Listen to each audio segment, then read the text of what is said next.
Malaysia के वज़ीर-ए-आज़म पहले ही दौरा करके जा चुके हैं, सऊदी अरब का डेलीगेशन जा चुका है।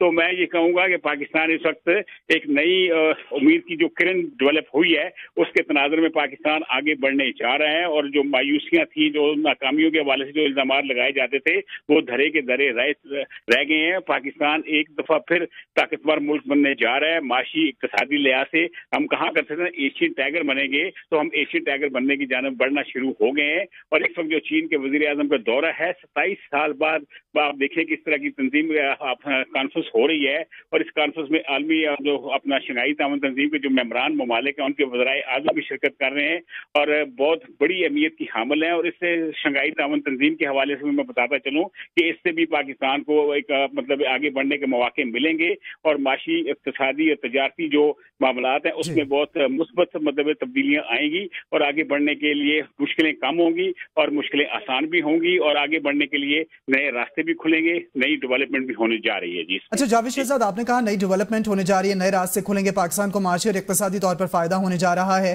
शंघाई ताउन तंजीम है, इस्लामाबाद में वज़ीर-ए-आज़म चीन के जो है वो पहुंच चुके हैं। अच्छा, दोनों ममालिक के मरकजी बैंकों के दरमियान करेंसी स्वैप मुआहदे का इम्कान है, जो अहम ब्रेक थ्रू हो सकता है, फिर डॉलर में तिजारत की जरूरत नहीं रहेगी।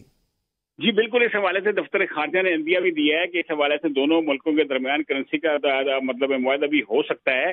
और मैं आपको बताऊँ, अपना पाकिस्तान रेलवे नेटवर्क के हवाले से भी डेवलपमेंट हो रही है और इस हवाले बहुत बड़े बड़े ब्रेक थ्रू होने हैं। और इससे मैं आपको बताऊं कि एक पाकिस्तान अपने पाँव पर खड़ा होने जा रहा है। और इस वक्त हमारी माशी, इक़्तिसादी, तजारती मामलात हैं, उस हवाले से चीन की हमें भरपूर सपोर्ट हासिल रही है और दोनों मुल्क जो है एक दूसरे के तजर्बात से मुकम्मल तौर पर इस्तेफादा करने के लिए तैयार हैं। जी अच्छा जावेद शहजाद, पाकिस्तान को एनर्जी क्राइसिस का सामना है। जावेद शहजाद, आपके पास दोबारा से लौट कर आएंगे। नाज़रीन आपको बताएं कि चीन के वज़ीर-ए-आज़म इस वक्त पाकिस्तान में नूर खान एयरबेस ही देर में वो बाहर आएंगे, उनका वफ्द आना शुरू हो गया है जहाज से बाहर। पाकिस्तान के वज़ीर-ए-आज़म मियां मोहम्मद शहबाज शरीफ अपने वफ्द के हमरा, वफाकी वज़रा के हमरा इस वक्त मौजूद हैं। आपको बताएं कि नूर खान एयरबेस पर इस्तकबाल करने के लिए वज़ीर-ए-आज़म इस्लामी जमहूरियत पाकिस्तान पहुंच चुके हैं। रेड कारपेट इस्तकबाल दिया जाएगा चीन के वज़ीर-ए-आज़म ली क़ियांग को। आपको बताएं कि चीन के वज़ीर-ए-आज़म ली क़ियांग अब से कुछ ही देर में एयरपोर्ट से बाहर अपने जहाज से बाहर आएंगे। आपको ये बताएं, वज़ीर